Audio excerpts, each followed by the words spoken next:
සබාදාමට පරිසරයට බොන්සයි වලට ආදරය කරන මගේ යාළුවෝ හැමෝම අදත් මගේ YouTube channel එකට බොහෝම ආදරෙන් පිළිගන්නවා. ඉතින් අදත් මම වෙනද වගේම ඔයගොල්ලන්ට කියලා දෙන්නේ මේ බොන්සයි වල තියෙන විශේෂ කරගන්න ටිකක් අපහසු විශේෂ දෙයක් ගැන තමයි අදත් මම ඔයගොල්ලන්ට කියලා දෙන්නේ. ඉතින් මාත් එක්ක මේ වෙනකොටත් එකතු වෙලා ඉන්න හැමෝටම බොහොම ස්තුතියි. ඒ වගේම තව දෙයක් ඉගෙන ගන්න කැමති හැමෝම අලුතින් මේ YouTube channel වීඩියෝ එක බලන හැමෝම මගේ YouTube channel එක subscribe කරලා මාත් එක්ක join වෙන්න කියලා මම බොහොම කාරුණිකව ඉල්ලා සිටිනවා. ඉතින් අද මම ඔයගොල්ලන්ට කියලා දෙන්න යන්නේ කොහොමද මේ ගහක ගොඩක් අය මම කලින් අහපු දෙයක් තමයි මෙන්න මේ වායව මුල්. එහෙම නැත්නම් aerial roots කියන ඒවා ගන්න කොහොමද කියන එක මයින් ගොඩාක් අය අහුවා. ඉතින් කවුරුත් කියලා දෙන්නේ මේ දේවල්. ඉතින් මම හිතුවා මේ ගැන ගොඩක් ඉන්ට්‍රස්ට් යාළුවන්ට මේ ගැන බොහොම සරලව තේරෙන පැහැදිලිව කියලා දෙන්න ඕනේ කියලා මම හිතුවා. ඉතින් යාළුවනේ අපි එන වැඩි කතා නැතුව අදත් අපි අපේ වැඩේ පටන් ගමු. තව දෙයක් යාළුවනේ ඔයගොල්ලන්ට විශේෂයෙන් කියන්න ඕනේ මම මේ ඔයාලට කියලා දෙන්න දැනුම මම ගොඩාක් කාලයක් තිස්සේ ලබාගත් අත්දැකීම් වලින් මම ලබාගත්ත දැනුම තමයි මම ඔයගොල්ලන්ට මෙහෙම පාසුවෙන් කියලා දෙන්නේ බොහොම සරලව. ගොඩක් අය මේ දේවල් කියලා දෙන්නේ නැහැ. ඒ නිසා තමයි මම ඔයගොල්ලන්ට පැහැදිලි සරලව මේ දේවල් කියලා දෙන්න හිතුවේ මම ලබාගත්ත අත්දැකීම් තුලින්. මේ දෙයට ගොඩක් හරි. ඉතින් යාළුවනේ මේ aerial roots එහෙම නැත්නම් වායු මුල් ගන්න අපිට අවශ්‍ය වෙන්නේ මෙන්න මේ වගේ සරල ද්‍රව්‍ය ටිකක් බොහොම පහසුවෙන් හොයාගන්න පුළුවන්. මේ PVC බට අවශ්‍යයි. එහෙම නැත්නම් මෙන්න මේ අර පොලිමි කියන්නේ අයිස් පැකට් නිෂ්පාදනය සඳහා යොදා ගන්න අර පොලිතින් පැකට් තියෙන්නේ. අන්න ඒව වුණත් ගන්න පුළුවන් මේකට. PVC බට තමයි වඩාත්ම සුදුසු. ඊට අමතරව පස් මිශ්‍රණය ලෙස අපි යොදාගන්නේ මේ කොහොමවත් සහ වැදි. ඔය දෙක තමයි ප්‍රධාන වශයෙන්ම යොදාගන්නේ. ඊට අමතරව ඕගොල්ලන් තියනවා නම් ගොම දිය කරපු ගොම ද්‍රව්‍ය මේකට යොදා ගන්න පුළුවන්. වඩාත්ම අත්‍යවශ්‍ය කොහොමවත් සහ වැලි. ඉතින් යාළුවනේ මේ වැඩේ කරගන්නේ මෙන්න මෙමය ඉතාම පහසුවෙන් ඔයගොල්ලන්ට පහසුවෙන් කරගන්න පුළුවන්. මේක එච්චර මහා ලොකු දෙයක් නෑ. මම දැන් මේ අරගෙන තියෙන aerial root ගත්ත මගේ normal train කරන් යන ගහක් මම මේ ඔයගොල්ලන්ට පේනන්නේ. ඔයාලට පේනවා දැන් මේ ගහේ මෙන්න මේ පොඩි මුල් එනවා. ඔයාලට සමීප දර්ශනයක් දෙන්නත් පුළුවන්. මෙන්න මේ වගේ පොඩි මුල් එනවා. මේ පහසුවෙන් එන මුල් නම් අපිට පුළුවන් මෙන්න මේ PVC බට අවශ්‍ය ප්‍රමාණයට කපලා ඒ මුලේ ඉඳලා බිමට සම්බන්ධ කරලා මම ඔයගොල්ලන්ට දැන් මේ දාගෙන යන ගහක් පෙන්නන්නම්. ඔයගොල්ලන්ට පේනවා යාළුවනේ මම දැන් මේ එන මුල් මෙහෙම PVC බටයකින් සම්බන්ධ කරලා පොළොවට සම්බන්ධ කරලා තියෙනවා. ඉතින් එතකොට මේකට කොහොපත් සහ බැලි පුරවලා තියෙන්නේ.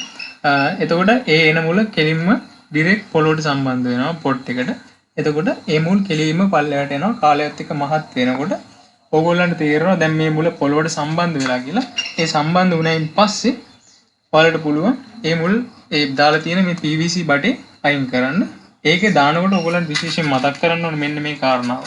මේ PVC බටේ යොදනකොට PVC බටේ පළල දාන්න. මම මේ දාලා තියෙන එක ඔයගොල්ලන්ට පෙන්නන්නේ. මේ PVC බටේ අපිට පුළුවන් මේ අතර පළල මේකට දාන්න. දැන් ඔයගොල්ලන්ට පේනවා මේ ගහේ මෙතන ඉඳලා එන මුලක් මේ බටේට සම්බන්ධ කරලා කොහොමද සහ බැලි පුරවල පොළොවට සම්බන්ධ කරලා තියෙන්නේ.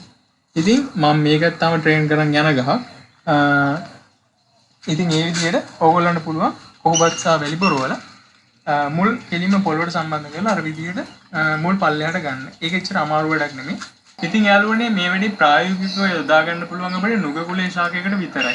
ඒ කියන්නේ ඒ වායව මුල් එන ගස් වලට විතරයි අපිට මේ වැඩේ ප්‍රායෝගිකව යොදා ගන්න පුළුවන්. ඒ කියන්නේ එහෙම aerial root එකක් එනවනම් අපිට කෙලින්ම සම්බන්ධ කරලා පොළොවට ගන්න පුළුවන්.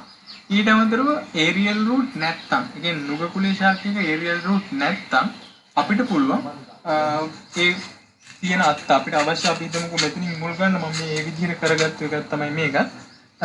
මෙතන පොඩ්ඩක් මොකක් හරි කැපෙන පොඩි පිටියකින් වගේ පොඩ්ඩක් ගහ හූරලා හෝමෝන අරගෙන කියන්නේ හෝමෝන පවුඩර් නැත්නම් හෝමෝන ජෙල් අරගෙන මේක ගන්න ඕනේ. මම ඔයගොල්ලන්ට පේනවා. ඊට පස්සේ එතන කොහොමද බැඳලා බැඳාම එතන අනිවාර්යයෙන්ම මුල් එනවා. මේක නුග කුලයක ශාකයක විතර. ඊට පස්සේ ඒ එන මුල් කෙලින්ම අර විදිහට බටේකට සම්බන්ධ කරලා පොළොවට දුන්නා. ඒ මුල් ටික පල්ලෙහාට යනවා. අපිට එහෙම කරලා ගන්නත් පුළුවන් මුල් නැති ගහක. ඒ කියන්නේ කලින් මුල් ඇවිල්ලා නැත්තම් ඒ වුණාට මම මේ ගහේ ඇත්තටම මෙතන මුලක් තිබ්බේ නෑ මුලින්. මම ඒ විදිහට හෝමෝන බැඳලා මුල් අරගෙන අර විදිහට බටේකින් පොළොවට සම්බන්ධ කරලා තමයි මේ ගහේ මුල් මෙතන මේ අරගෙන තියෙන්නේ. හරි මම ඔයගොල්ලන්ට මේ දේ ප්‍රැක්ටිකලි පොඩ්ඩක් කරන විදිහ සරලව මම ඔයගොල්ලන්ට පෙන්නන්නම්. මුලින්ම මේ බටේ අරගෙන අපිට මේ මුල මම මේ තියෙන මුලක්ම තමයි යොදාගන්නේ. මේ මුලේ ඉඳලා පොළොවට තියෙන උස මැන ගන්න ඕනේ. අපි හිතමු මෙන්න මෙච්චරයි. අපි ඒ ප්‍රමාණයට පොඩි මාක් එකක් දාගෙන ඒ බටේ එතනින් කපා ගන්න. හරි මම දැන් ඔයගොල්ලන්ට අවශ්‍ය ප්‍රමාණයට අපිට PVC බටේ කපාගෙන PVC බටේ මේ අතර පළල තියෙනවා. ඒ කියන්නේ අපිට දැන් මේ බටේ ඈඩ් කරගන්න ලේසි. එතකොට ඒ කියන්නේ මුල ඇද්දට පස්සේ අපිට මෙහෙම ඈඩ් කරලා ගන්නත් ලේසි. ඉතින් ඊට පස්සේ අපි දැන් මෙන්න මේ මුල තමයි ඔයාලට කරලා පෙන්නන්න යන්නේ මම. මේ මුල අපිට අවශ්‍ය විදිහට මෙහෙම දාලා පොළොවට සම්බන්ධ කරනවා. සම්බන්ධ කරලා ඊට පස්සේ අපි මේ බටේ කම්බියකින් බැඳ ගන්න ඕනේ ලං වෙලා හිටින්න. මම මේ ඔයගලන්ට අයිඩියා එකක් ගන්නයි මේ දේ කරලා පෙන්නන්නේ මේකම බොහොම පහසුයි. ඊට පස්සේ අපි අර කොහොබත් සහ වැලි එකතු කරගත්ත පස් ටික කලවම් කරගන්න ඕන අපේ මිශ්‍රණය. ඒක එකට එකක් වැලි සහ කොහොබත් යොදා ගන්න පුළුවන්. අපි ඇත්තටම මේ වැලි යොදා ගන්න මේකට හේතුව පොහොරක් නැහැ. පොහොර නැති වුණාට පහසුවෙන් මුලට ගමන් කරන්න පුළුවන්. කොහොබත් යොදන්නේ ඒකේ තෙතමනේ හිටින්න. ඔන්න කාරණා දෙක නිසා තමයි මේ දෙක ප්‍රධාන වශයෙන් යොදාගන්නේ. ඊට අමතරව අපිට ගොම් වගේ දෙයක් යොදාගත්තොත් අනිවාර්යෙන් හොඳ පොහොර මට්ටමකුත් තියාගන්න පුළුවන්. ඉතින් අපිට පොහොර මට්ටම අවශ්‍ය නැහැ. අපිට ඕනේ මේ ගහේ මුල පල්ලයට ගන්න විතරයි. ඊට පස්සේ අපි මේ විදිහට මේකට වැල් ටික පොරව ගන්නවා.